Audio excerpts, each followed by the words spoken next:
이 서신의 저자는 세베대의 아들 야고보가 아닙니다. 그리스도교가 여기에서 암시하는 바와 같이 분산된 유대인들 사이에서 많은 기반을 확보하기 전에 그는 헤롯에 의해 죽임을 당했기 때문입니다. 행 12장. 그러나 다른 야고보는 그리스도의 사촌이자 12사도 중 한 사람인 알페오의 아들 야고보였다.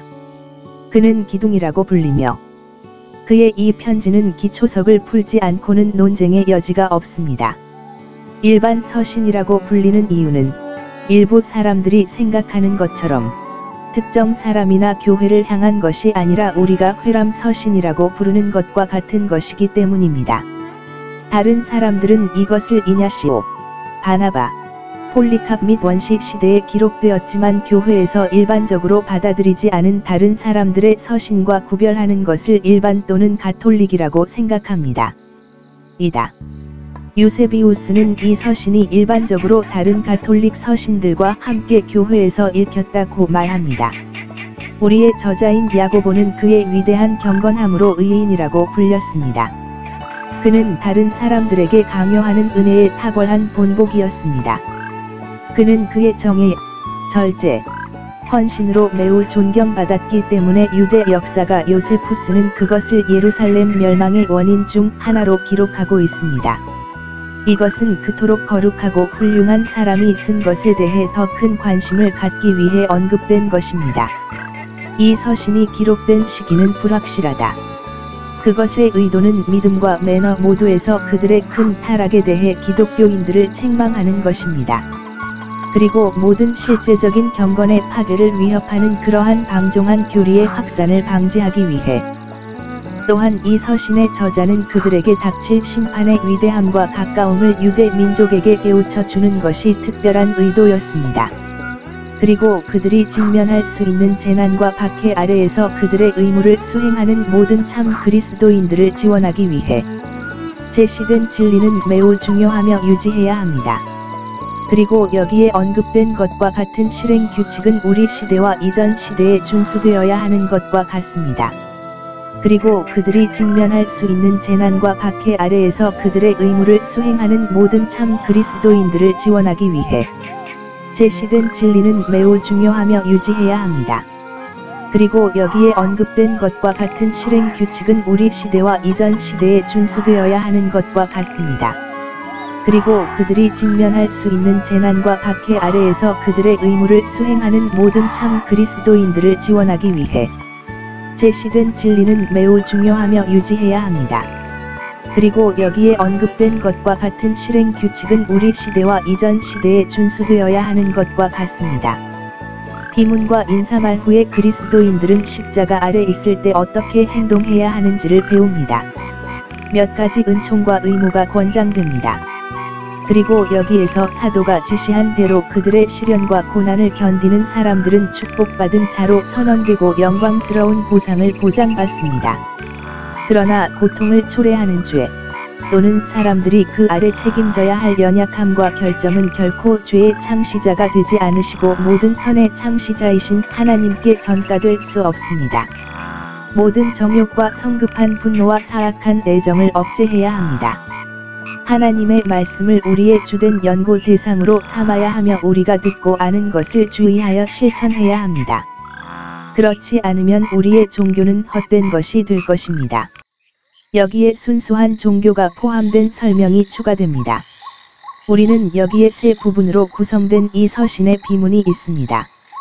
저자가 알려지기를 바라는 성품, 하나님과 주 예수 그리스도의 종 야고보. 그는 그리스도의 왕국의 총리였지만 자신을 하인으로 여기고 있습니다. 그러므로 그리스도의 교회에서 가장 높은 직분이나 업적을 달성한 사람들은 단지 종에 불과하다는 점에 유의하십시오. 그러므로 그들은 주인이 아니라 사역자로서 행동해야 합니다. 또한 야고보는 전도자에게 우리 주의 형제라 부르심을 받았으나 그리스도를 영으로 섬기는 것이 육신과 같음을 자랑하는 것이 아니라 그의 영광이었습니다. 그러므로 이 칭호를 세상의 다른 모든 것, 즉 하나님과 그리스도의 종들보다 더 높이 평가하는 법을 배우도록 합시다. 다시 말하지만 야고보는 자신을 하나님과 주 예수 그리스도의 종이라고 공언한다는 사실에 유의해야 합니다. 모든 봉사에서 우리는 아버지뿐만 아니라 아들에게도 관심을 가져야 함을 가르치기 위해 우리가 또한 아들의 종이지 않는 한 우리는 아버지를 기쁘게 섬길 수 없습니다.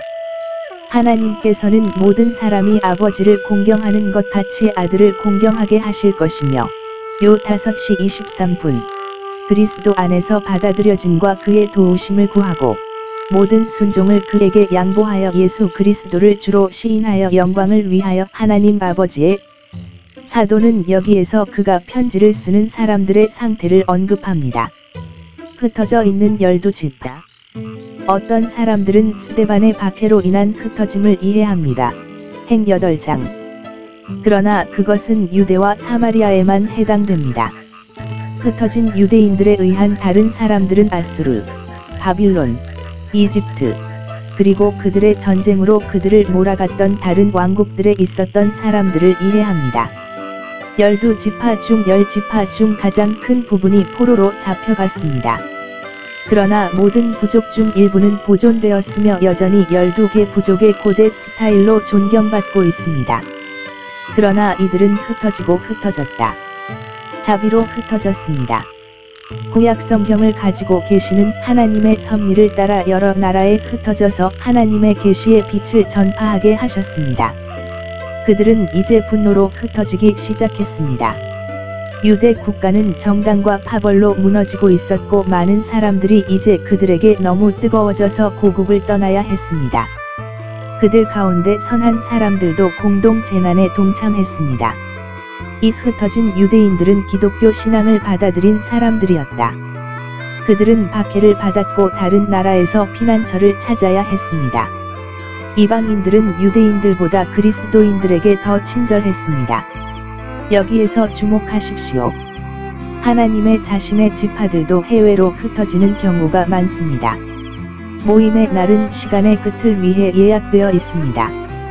흩어진 하나님의 모든 자녀들이 그들의 머리이신 그리스도께로 함께 모일 때, 그 사이에 하나님의 지파가 흩어져 있는 동안 하나님은 그들을 돌보아 주실 것입니다. 여기 흩어진 자들에게 편지를 쓰는 사도가 있습니다. 하나님께서 그들에게 보내는 편지, 그의 성전에서 쫓겨났을 때, 그리고 겉으로 보기에는 그에게 무시당했습니다. 여기에 선지자 에스겔의 말을 적용하라. 주 여호와께서 이같이 말씀하시되 내가 그들을 이방인 가운데 멀리 쫓아내며 여러 나라 가운데 흩어 놓았을지라도 그들이 속한 나라에서는 내가 그들에게 작은 성소와 같으리라 올 것이다. 하나님은 그의 버림받은 자들을 특별히 돌보십니다. 나의 쫓겨난 자들로 모압과 이사야와 함께 거하게 하라. 하나님의 지파들이 흩어질 수 있습니다. 그러므로 우리는 외적인 특권에 대해 너무 많은 가치를 부여해서는 안 됩니다. 또한 하나님이 흩어진 백성을 기억하시고 위로하시기 때문에 외적인 재난을 당하고 버림받았다고 낙심하고 생각해서는 안 됩니다. 비록 내가 그들을 이방인 가운데 멀리 쫓아내고 여러 나라 가운데 흩어 놓았으나 그들이 올 나라에서는 내가 그들에게 작은 성소 같이 되리라. 하나님은 그의 버림받은 자들을 특별히 돌보십니다. 나의 쫓겨난 자들로 모압과 이사야와 함께 거하게 하라. 야고보는 여기에서 흩어진 자들에 대한 존경심을 나타냅니다. 인사하고, 그들에게 인사하고, 그들에게 평화와 구원을 기원합니다. 참 그리스도인은 고난 때문에 덜 평가되어서는 안 됩니다. 흩어진 사람들이 위로를 받고 잘 지내고 잘 지내며 환난 중에도 기뻐할 수 있게 하는 것이 이 사도의 마음이었습니다. 하나님의 백성은 언제 어디서나 기뻐할 이유가 있습니다. 다음에서 많이 나타날 것입니다.